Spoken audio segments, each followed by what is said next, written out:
Every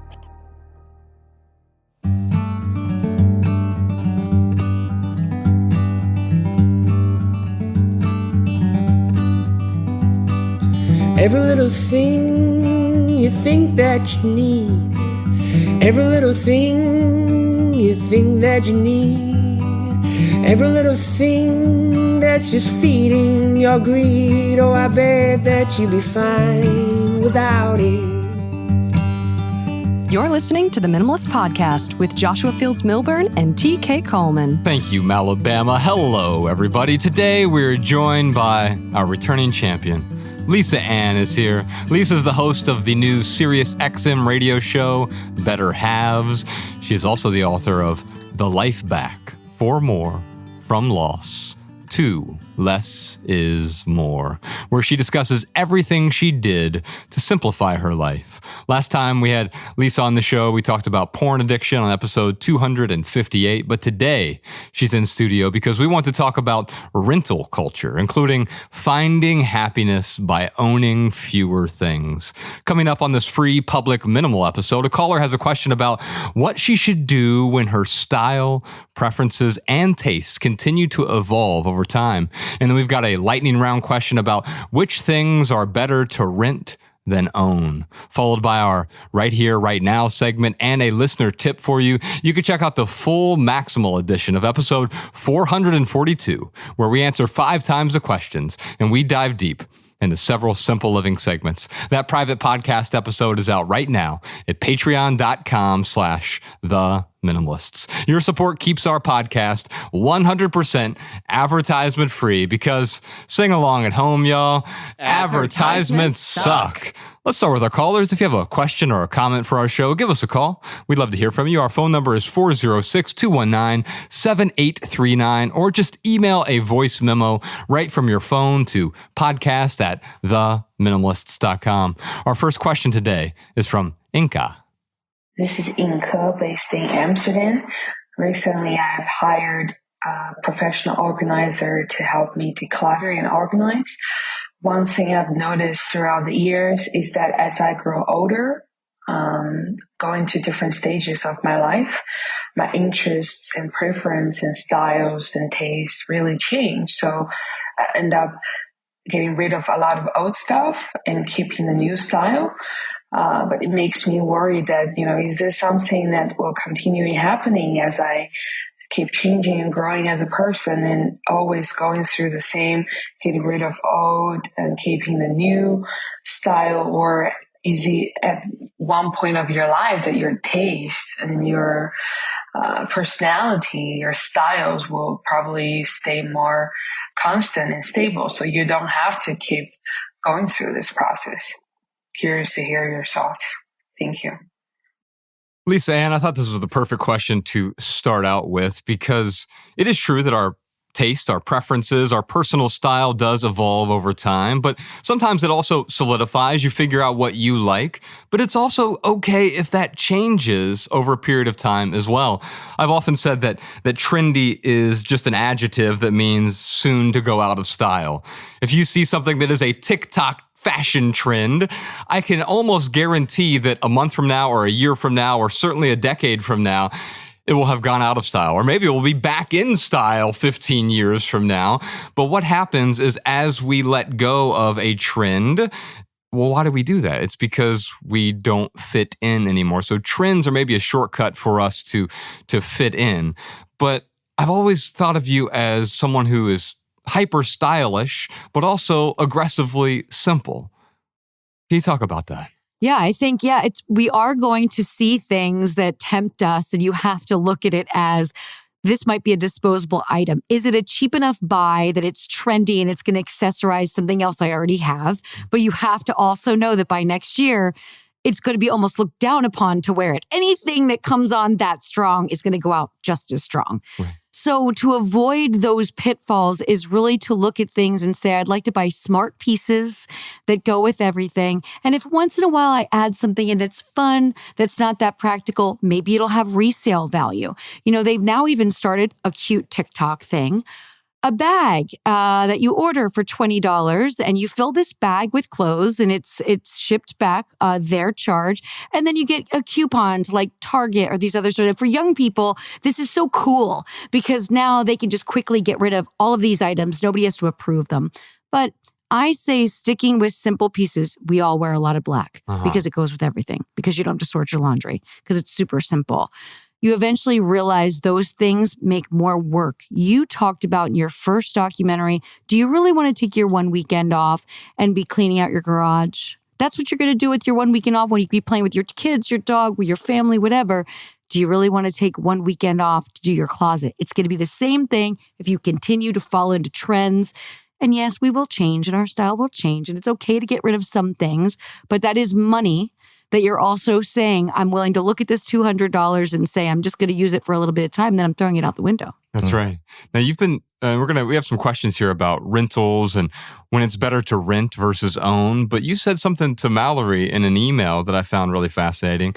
You've been experimenting with renting clothes recently, is that right? I have, and I love it. This is the coolest thing ever. So it's Nuuly, and Nuuly is 6 items for $98 a month. Not a sponsor, by the way. Not a sponsor.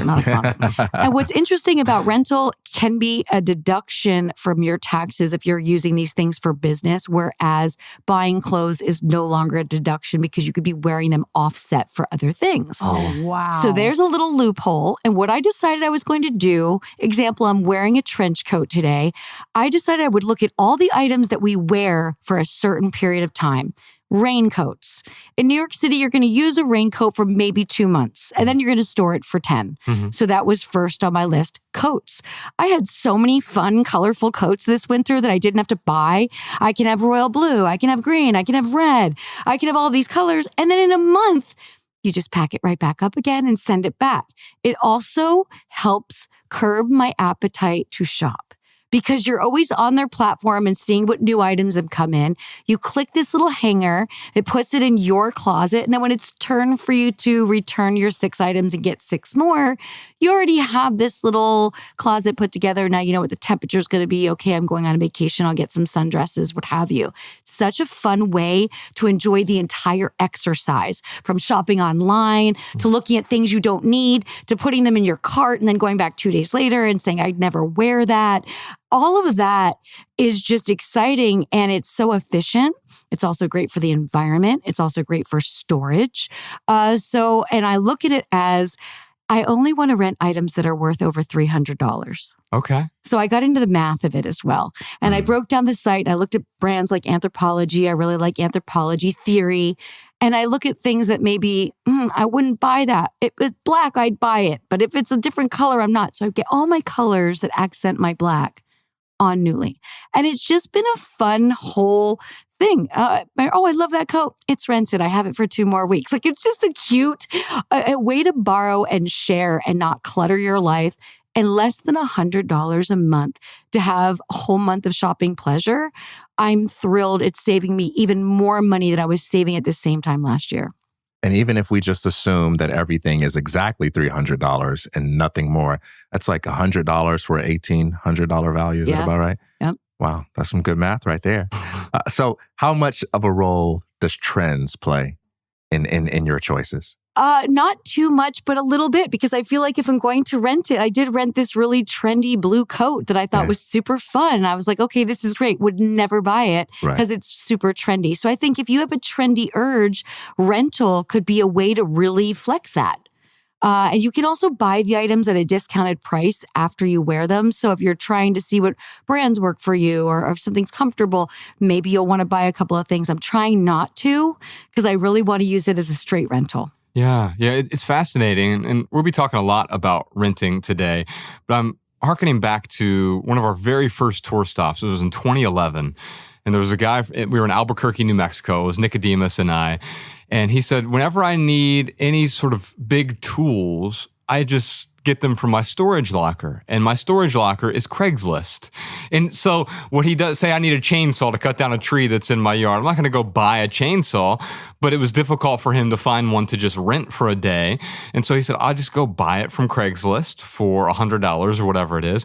And I sell it 2 days later, I sell it back on Craigslist. He's effectively renting it. And then so when we think about renting, what we're often thinking about is, I'm going to rent that car for a day or whatever. But with clothing, I would never even think about, or a chainsaw, I would never think about that as an option. You have to buy your clothing. And what you're really questioning here is, no, you don't have to do anything. There are other alternatives. And for myself, I could stay in a very basic wardrobe, but because I'm still hosting events and doing appearances, I do have the need to buy different things. And these are things that I'm not going to wear in my everyday life. So I also, when I get my event schedule, all of my event outfits this year have also been rentals.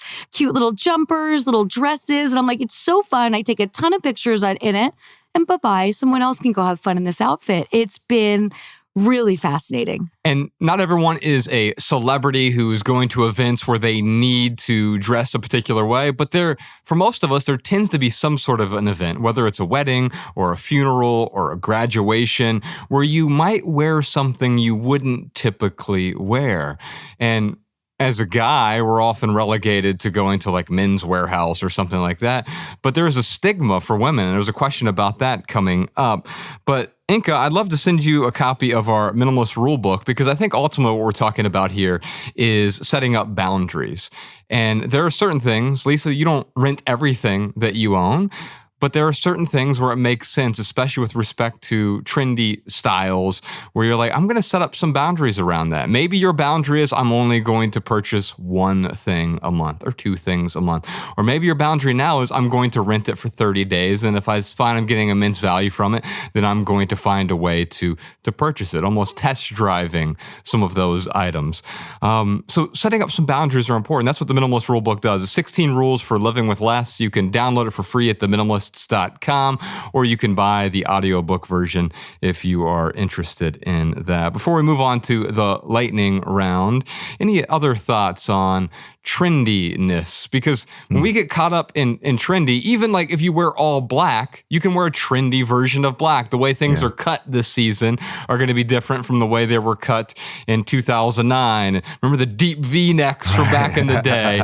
And if you're wearing something that was trendy like that before, you kind of look crazy today. Or you see someone breaking out a brand new trend that you're not yet familiar with, you're like, oh, what's wrong with that? And then you see it a month later or 3 months later, and you're like, oh, now everyone is wearing it. Yeah, I mean, that's just how it happens. You know this from ads. You know this from what we're supposed to be doing, which is working, spending. This is really the whole idea and concept. I think you see it more in New York because you're walking, and you actually get even more tempted to shop there because you see everyone. Your girl will walk by, oh, that Kelly green coat. Oh, that looks so cute. I wonder where she got that. Your mind starts going. It's a trigger. So now it's like, okay, I'll go to a rental and see if I can get a Kelly green coat. I'm not buying it. I'm not buying anything that I wouldn't be able to wear year after year. And I do look at quality pieces now and say you'll buy less items, but you buy quality pieces that will last you longer. You take better care of your things when you're buying less.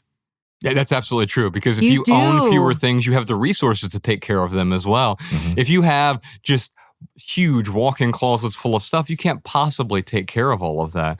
I remember when I was back in the corporate world, I had 12 suits and I had 70 dress shirts. Oh. Now, I want you to think about this for a moment. They're all really nice, expensive dress shirts from Brooks Brothers, but how long does it take you to wear 70 dress shirts?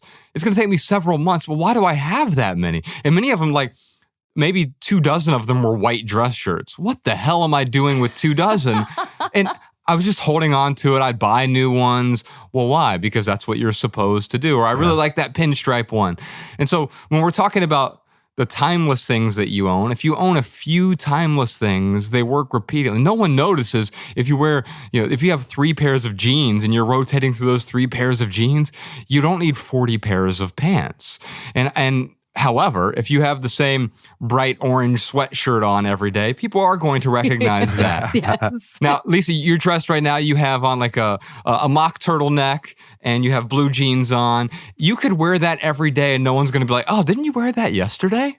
Yeah. And then I throw a blazer on top of it and it looks even more different. But no, staples, basic pieces. It's also helped with packing.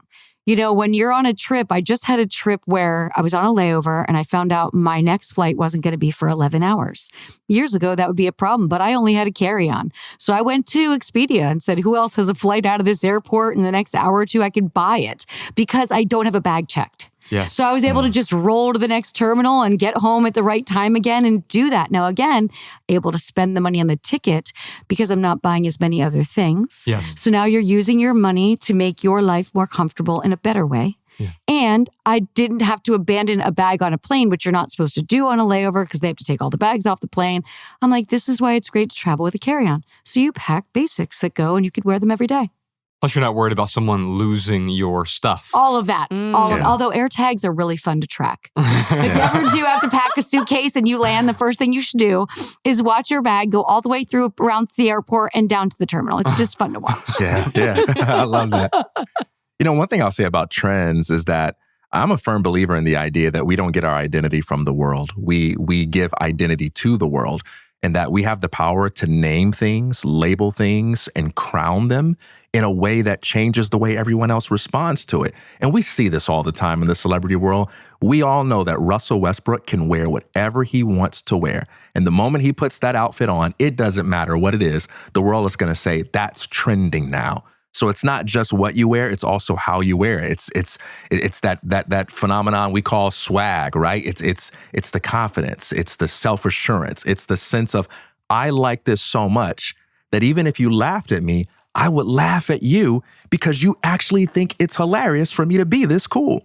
And when you have that kind of confidence, the world buys into it. And of course, no one has everyone agree with them about anything, but I do believe in that power. And one of the first things I would say about this topic is focus on those things that you like so much because they make you feel relaxed when you wear them. They make you feel confident when you wear them. When you go to sleep, do you wear things because of how you think the world responds or because of what feels soothing on your body? What are those things that feel so soothing to you, so good to you, so smooth to you that when you look at yourself in the mirror, you say, yeah, I look good. I feel good. You know, that's 90% of it right there, you know, because when you go out into the world, there's always going to be somebody that makes fun of you. You can go buy the $3,000 or whatever it is. The other day, by the way, I told Josh, I says, one day, man, I'm going to buy me like a $3,000 suit. And he says, I'm glad you think that's a really expensive baller price for a suit.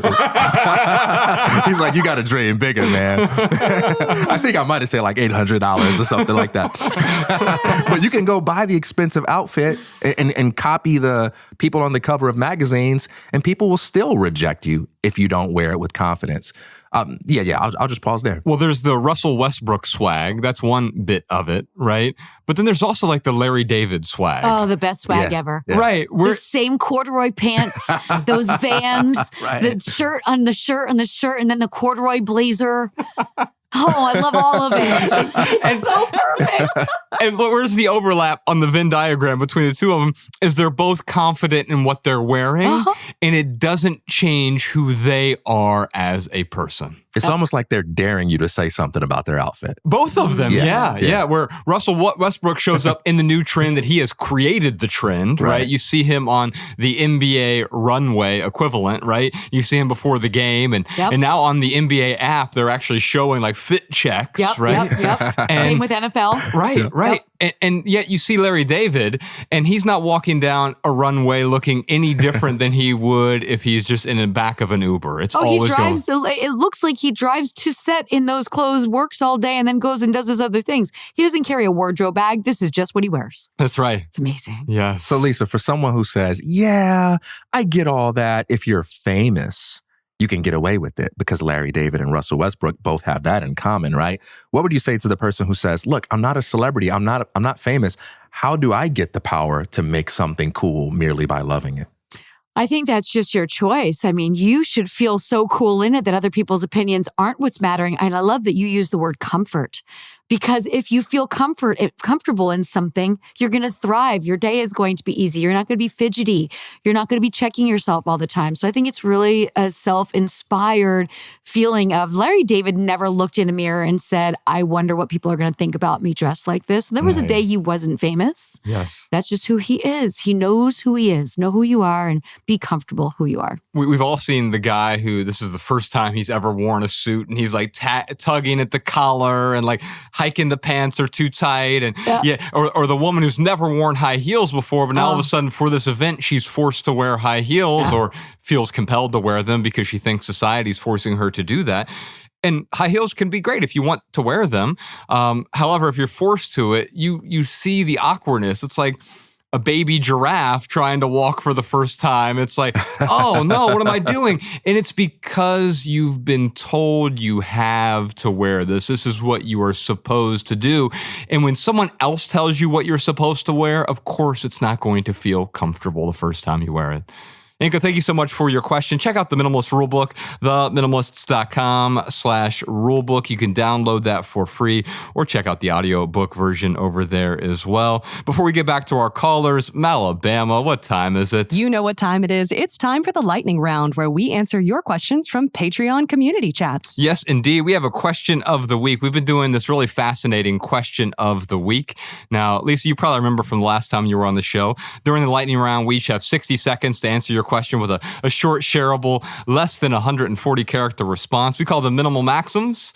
We put them in the show notes over at theminimalists.com/podcast so you can copy and share our pithy answers on social media if you'd like. We're not on social media anymore, but Lisa Ann is on social media, and some of y'all are still on social media as well. If you want to share our minimal maxims, you can do that. You can find all of our minimal maxims over at minimalmaxims.com. And if you want them in your inbox, we'll send them to you in your email each week. We'll never send you spam or junk or advertisements, but we will send you our show notes replete with a dozen or so minimal maxims each week, half a dozen sometimes. Just little pithy aphorisms to start your week off in a simple way. Sign up for our email list over at theminimalists.email. Malabama, what was our question of the week this week? What's one thing you'd rather rent than own? And what's one thing you'd rather own than rent? Now, I want to get into the specifics, TK. We could talk about something that you want to rent versus own, something you'd like to own versus rent. But do you have something pithy and philosophical for us? I'll say ownership is an illusion and everything is a rental. I mean, when you really think about it, ownership is more of a political, legal concept. It refers to our ability to go into a court of law and to get the state to enforce my opinions about how something should be used. Or it's about my political right to defend my opinions about how this should be used against your opinions about how it should be used. But if I'm walking through nature and a lion sees my body, he just sees food.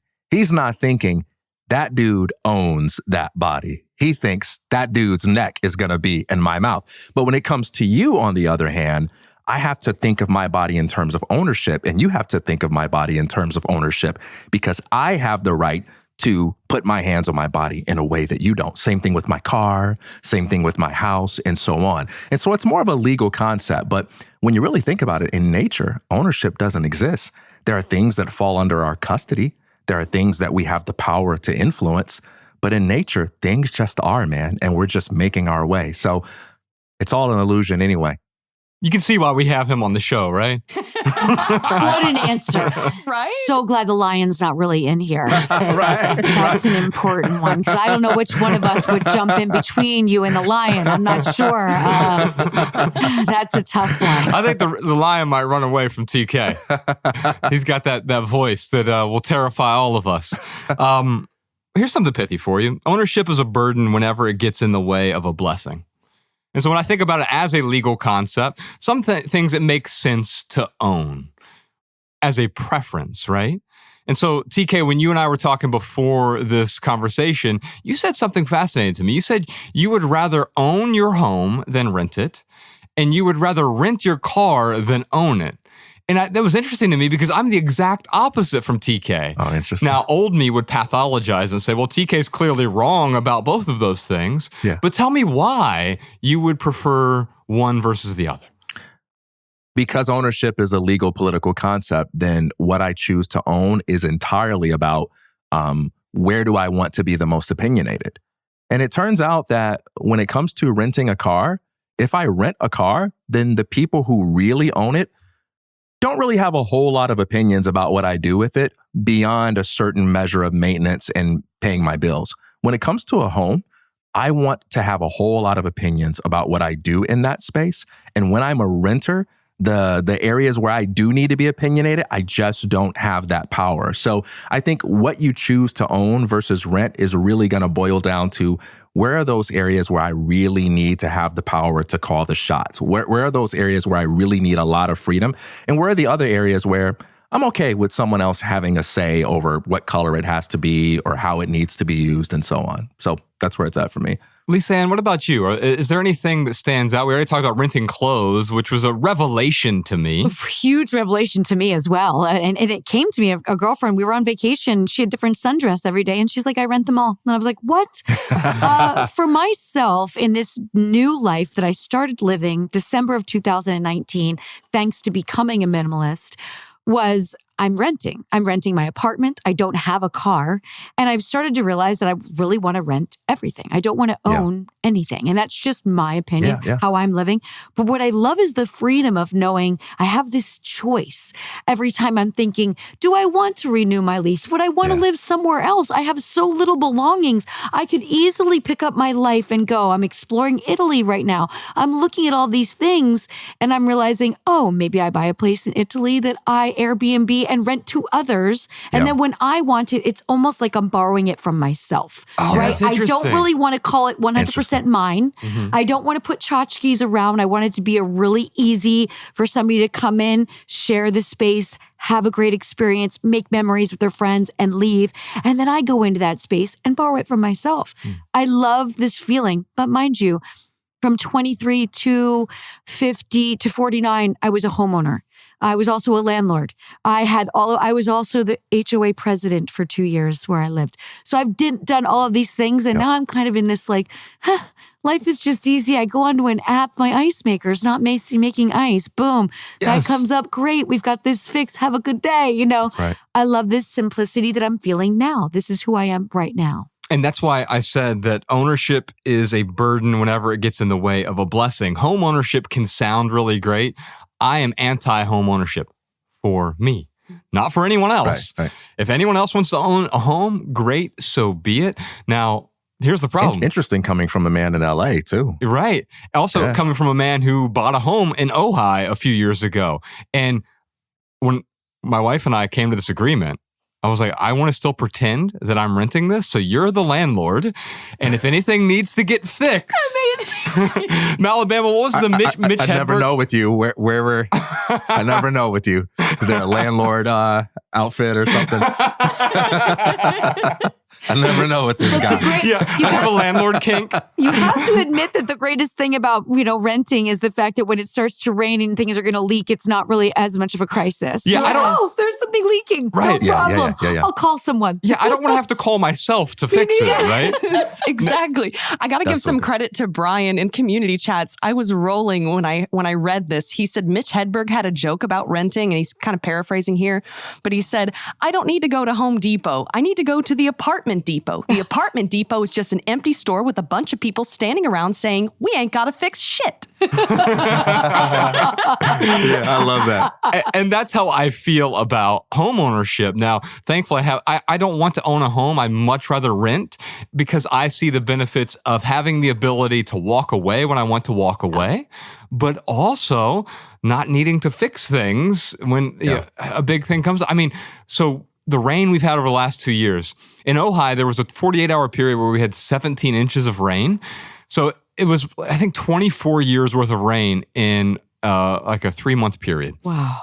And so my crawl space flooded 3 times. We have 3 sump pumps down there. And it not only is it a really costly headache, but it's still a headache even if it didn't cost me anything. If I was renting the place, I'd say, hey, dear landlord, you've got to fix this. Now, to your point, TK, having the autonomy and the freedom to fix it my way is maybe the bigger benefit of being able to own. So I concede that. But also I recognize that if it doesn't get fixed in the way that I want it fixed, renting, that means you have the ability to walk away. I made a list of a few other things that make sense for me to rent. Movies. Quite often I prefer to rent a movie, or if you're just going to a movie theater, that's a type of renting. You took an Uber here, I believe, or a Lyft, and that's a type of renting. It's aggressively short-term renting, but that's exactly what it is. We often don't think about it, but going to a movie theater, you're renting a movie, you're renting that seat for that 2-hour period of time. Rental cars, when we're getting ready to head over to Nashville pretty soon for some media stuff we're doing with the Ramsey folks. And that is something that I'm going to rent a car. I'm not going to buy a car while I'm there, obviously, but I also rent the seat on the plane that flies me there. I don't have a private jet yet, a minimalist private jet. I'm gonna buy a BMW and then sell it on eBay. I just get my BMW out of the storage locker. Oh, my stars. And so we did a whole episode about this, about home ownership versus home renting. You could check that out. It's episode 345, Alabama. If you could put that link to that in the show notes. But before we move on to our Right Here, Right Now segment, I wanted to read some other folks. They answered this question on Patreon. What's one thing you'd rather rent than own? And what's one thing you'd rather own than rent? You want to read a few of those for us, Bama? Yeah, I loved what Shai said. She said, I don't like renting because I value autonomy and I don't want to have to follow someone else's rules in order to borrow something. I'm all about owning my own stuff because it means I can do what I want with it when I want and let go of it when I'm done. A lot of the topics that popped up, a lot of people talked about books. Tim said, I would rather own books. I know I'll want to make all sorts of pencil, underline, and notes in the margins. But Heather said, I prefer renting books. We borrow around 30 books a week from the library to read with the kids. You know, that's fascinating to me because I think I'm closer to Heather. I do own some books, but most of the books that I own for a temporary period of time and I pass it on to someone else. Lisa, you were talking before we started recording about you sort of are doing this with some friends now where you're mailing them books. Yeah, a friend reached out to me before his surgery. He was having hernia surgery. He said, hey, can you recommend a couple good books for during my recovery? I said, I'll one-up you. For the same cost of me sending you one book, I'm going to send you the last 6 to 8 books that I loved in a priority mail box. I'll ship them to you right now. And that just started this thing where each time the stack is 5 or 6 books, we reach out in our group of friends. All right, who's looking for something new to read? Great, pass it to you. And then you pass it and you pass it. I also do the library, but it was a great way for me to get rid of books that I didn't think I was going to read a second time. You know, some books you will read again.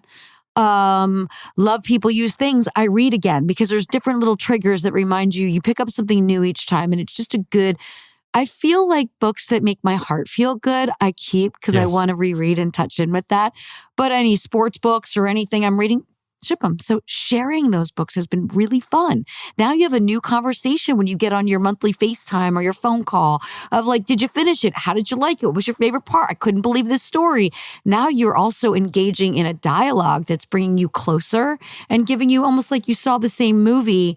But books are very different to read because everyone has their own picture that they're picturing, right? Your imagination is more piqued when you read. TK, does any of that resonate with you? Because you are a book lover. He recently he's doing something on Patreon called Thursday Conversations. Book stalker. Book admirer. And the first person he interviews, interviewing interesting people. And it's like eavesdropping on a FaceTime call between two interesting people. The first person he did one of these conversations with was his wife. And I think what she said to him was, I feel like if we just had a house that was nothing but books and just a few cushions, then you would be perfectly happy. So there's something about books that speak to you and book ownership that speaks to you in a way. You don't even feel attached to them so much as it's almost like setting up an ambiance for you. Yeah, books are a mystical experience for me. I literally hug my books, and I love hugging a book more than I love hugging a person. I truly love my books. I also don't borrow them because I need to reserve the right to destroy that book. I tell people, don't give me that book because it's not my job to preserve the book. It's my job. I imagine you burning books in your house now, destroying them. Oh, no, don't ever do that. I'd cry if I saw a book burning. You write notes, right? Yeah. It's my job. When I pick up a book, my goal is to transform my soul. It's not to make sure the book looks the same. It's to make sure that when I'm done with the book, I'm not the same. And in order to get there, I might need to destroy that book or do things to the book that make you feel like I destroyed it. I need to take notes. I need to dog ear the pages. I need to underline. And I'm a very ridiculous underliner, but I go back and I reread everything that I underlined and I may take notes. Not every book is equally destroyed in that way. Some books look pretty pristine, but I need that freedom to do it. And so ownership is what makes that possible. If you loan me a book, or I rented one, I'd be paying fines all the time. I'd be losing friends all the time. And I just don't want that level of responsibility. It'd be like if you rented a car, but you had to smash out the windows every time. Right. You're going to get barred from every car rental place eventually. Yeah. Yeah. We had a couple other comments here about housing, Alabama. Yeah. Anne said, I love owning our own home. I get to decide how I want to take care of it and love the freedom in the stability of home ownership. We worked hard to get this place and we are thankful to have it.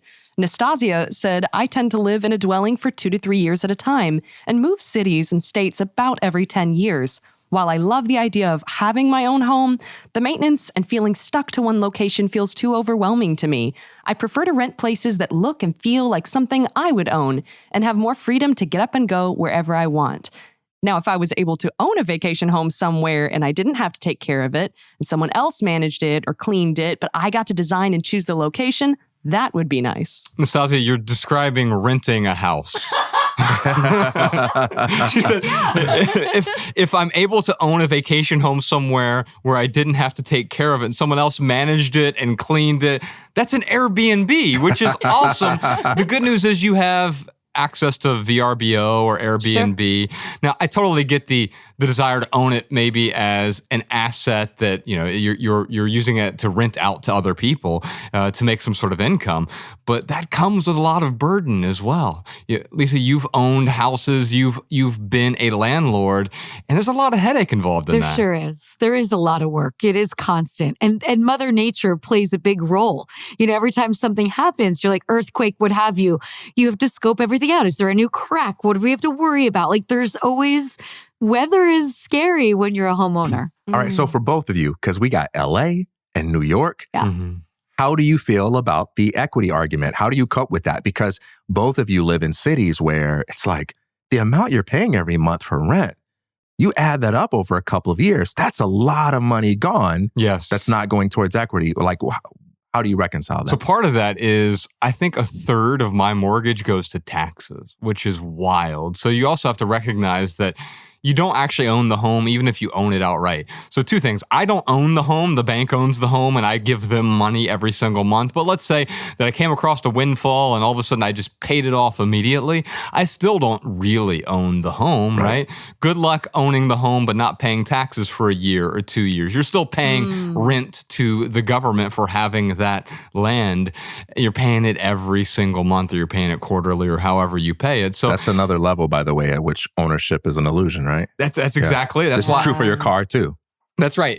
Good luck. I mean, you can own it in the sense you just can't drive it anywhere, right? You could own it and have it housed on your property. Like there is a neighbor of mine who has a car that's up on blocks. It looks like it's been there for 3 decades. I doubt they're paying any taxes on it, but it's like the biggest paperweight I've ever seen. And then also owning a car in a place like New York City it's cost prohibitive, right? It's $1,000 a month to park a car. Right. Oh my So stars. why do you want to have a car? You're going to spend more on the parking space than you are on the car. And let's remember, when you move it and you go into a lot in Lower East Side, it's $50 for 3 hours. So now you're moving your car from your $1,000 a month spot to go use it in a $50 a day spot or $75. It's always just better to take the Uber or the cab or the train or however you want to get there. Right. City bike.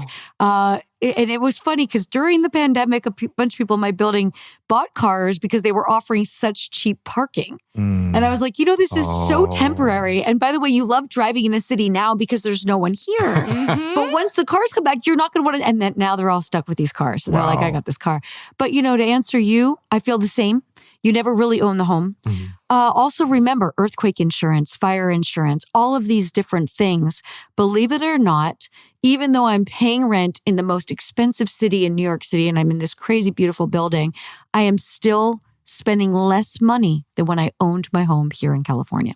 I had my mortgage, I had my HOA, I had all of my insurance, I had all of my taxes. And you would think, and it seems silly, sure, you're not getting anything at the end of the day, but if something changes in the neighborhood, which did in mine in Studio City where I lived, that asset that you thought was gaining value, now comes down a bit in value. And you realize, oh, I just broke even at the end of the day. I actually rented this place for the last 15 years. That's right. And that's really what it is. Ultimately, by the time we're on our deathbeds, it was all rented anyway.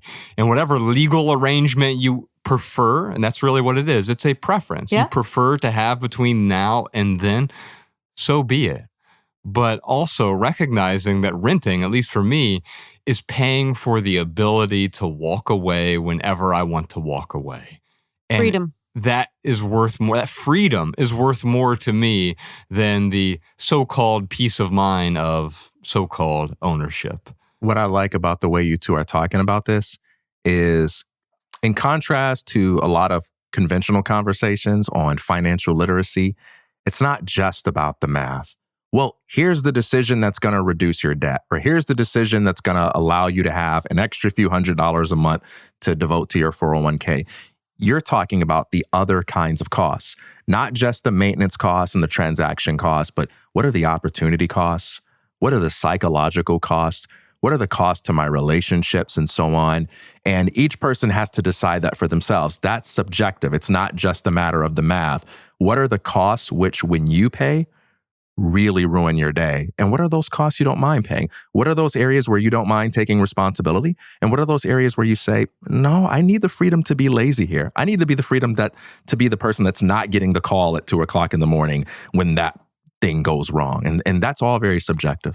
And I can tell you when renting doesn't make sense. Remember, I grew up in a relatively impoverished neighborhood, and everyone went to the rent-to-own stores. In fact, it was called rent-to-own. Remember those? Yes. Pennsylvania and Ohio had tons of them. That's right. Furniture, TV stands, TVs, and they were busy all the time. The reason I went to rent something is to not own it, not rent to own. I went to rent not to own. And that'd be a great title for this episode, maybe. Ooh. Rent not to own. Because when you rent the coat that you wore in here today, it's a beautiful coat, but you don't have to own it. Okay. You don't have to worry about it. If you decide to own it, that is great. But the interesting thing was the markup on the coffee table or couch or TV at these rent-to-own places. It's a terrible idea to rent to own there, because what you're doing is you're spending sometimes 1,000% interest when it adds all up with the penalties and everything else in order to buy a couch. The couch is $300, ends up costing you over $1,000. And you're like, what? Why? Because these places are often predatory and they prey on people who don't have the means to buy the thing up front, and they take advantage of their desires, of their impulses. It's the reason I have so many problems with advertiser culture, right? Because it preys on people and convinces them to have an impulse to desire something that they must have right now, and then they provide the so-called solution. Alabama, let's wrap up with a couple hobbies that people mentioned. Sarah had a comment for us. Yeah, this surprised me. She said, I wish my husband would rent tools and machinery rather than own everything. But in the spirit of minimalism, I understand and accept his desire to do so. I think that's great because, so Sarah, what she is saying is, you know what? I don't want to own any freaking tools. And you're right. You owning tools, Sarah, if you're not going to use them, total waste of time, waste of space. But for your husband, ownership of those tools does a few things. One is if he's using them regularly, it means he has regular access to them. And maybe if you're renting them, you don't have that same sort of access. So if that access is important and it requires ownership, great. But also living in a big city like Los Angeles or New York, you often have access to things that you don't need to own. And that's pretty awesome too. If you want to go to a sauna, you don't have to have one in your apartment.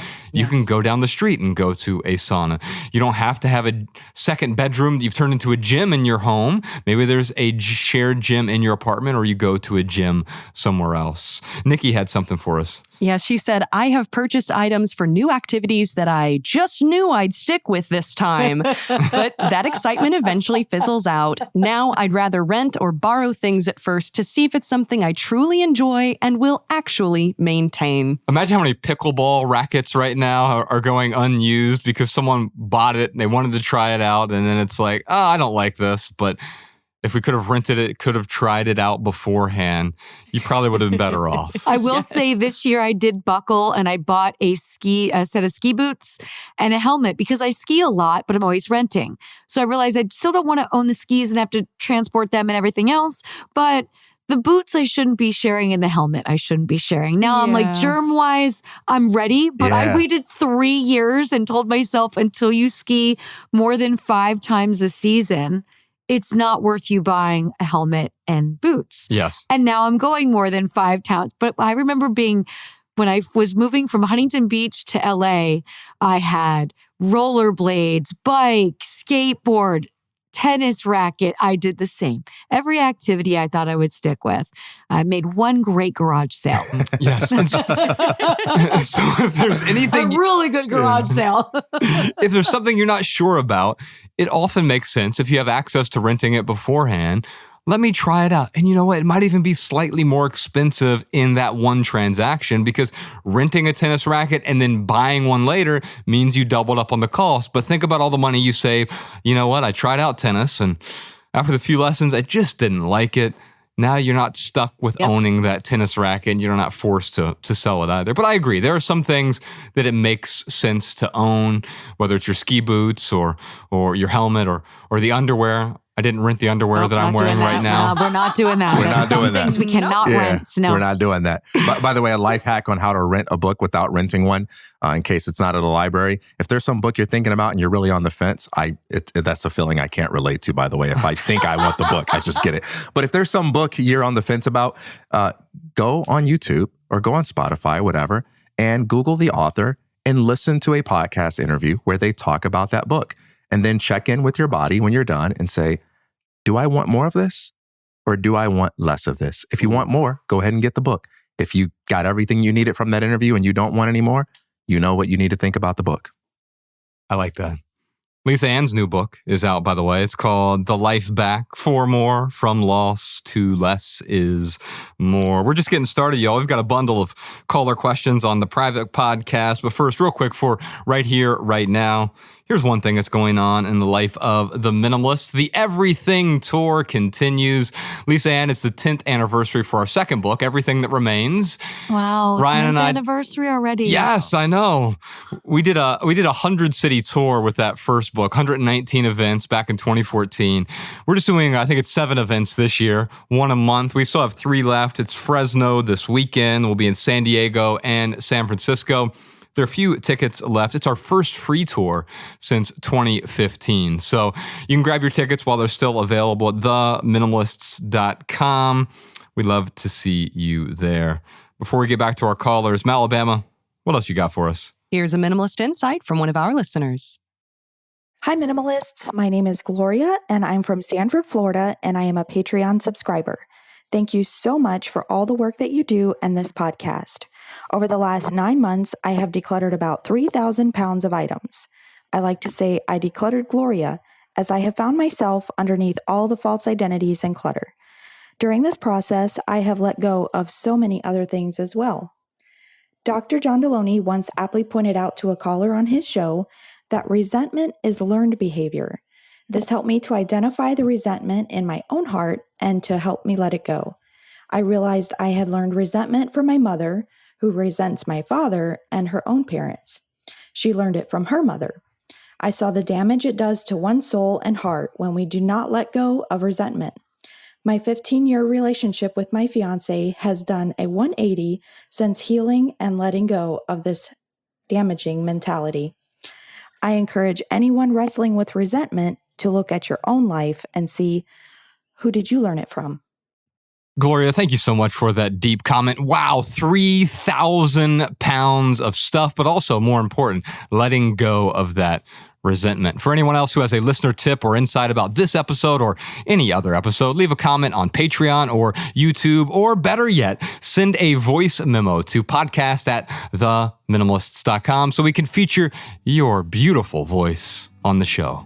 All right, that's the first 25% of episode 442. We'll see you on Patreon for the full Maximal Edition with Lisa Ann, which includes answers to a bunch more questions. Questions like, what are the Minimalists' favorite brands of t-shirts? And I keep trying to make friends and go on dates, but I end up being ghosted. What am I doing wrong? And is it considered cheating if my husband watches pornography? Should I leave him if he keeps watching? Plus a million more questions and simple living segments over on the Minimalist private podcast. We also have an outstanding home tour from one of our listeners this week on Patreon. Visit patreon.com/theminimalist or click the link down in the description to subscribe and get your personal link so that our weekly Maximal episodes play in your favorite podcast app. You'll also gain access to all of our podcast archives all the way back to episode 001. That's right, all of our archives are over there on Patreon. By the way, Patreon is now offering free trials. So if you'd like to test drive our private podcast, you can join for 7 days for free. Big thanks to Lisa Ann for joining us today. Check out her new radio show. It's called Better Halves. You can find it on Sirius XM channel 99. It's called Raw Comedy. Her most recent book is The Life Back, 4 More from Loss to Less is More. And that is our minimal episode for today. If you leave here with just one message, let it be this: love people and use things, because the opposite never works. Thanks for listening, y'all. We'll see you next time. Peace. Every little thing you think that you need, every little thing you think that you need, every little thing that's just feeding your greed. Oh, I bet that you'd be fine without it.